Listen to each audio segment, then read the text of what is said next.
మీరు ఎంఐఎంకు సపోర్ట్ చేసే ప్రయత్నం చేస్తే, ఓటింగ్ కు రాకుండా ఉండే ప్రయత్నం చేస్తే మీ డివిజన్లలో హిందువులు మాత్రం నెక్స్ట్ ఎన్నికల్లో మిమ్మల్ని ఓడగొట్టడం ఖాయం.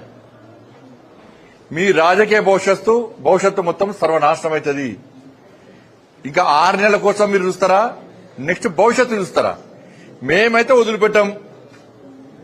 మేము ఎంఐఎం పార్టీని కూకటి వేళ్లతో పెకిలించడానికే మేము ఉన్నాం.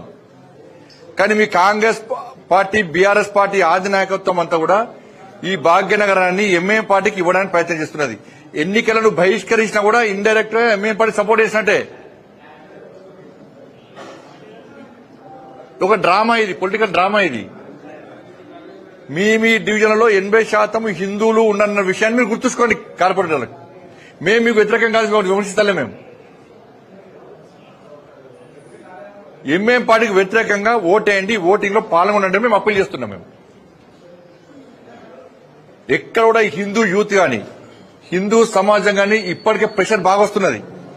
మాకు విపరీతమైన ఫోన్లు వస్తున్నాయి ఆయా డివిజన్ నుంచి. అరే 15 నిమిషాలు సమయం ఇస్తే నరికి చంపుతున్నారు మమ్మల్ని ఎంఐ పార్టీ. అటువంటి పార్టీకి మా కార్పొరేటర్ ఓటేస్తాడా? అటువంటి పార్టీకి బీఆర్ఎస్ కాంగ్రెస్ సపోర్ట్ ఇస్తారా? మా దేవులను అవమానపరిచిర్రు, మా గోమాతను వధిస్తున్నారు. అటువంటి ఎంఐ పార్టీకి బీఆర్ఎస్ కాంగ్రెస్ పార్టీ సపోర్ట్ చేస్తాయా?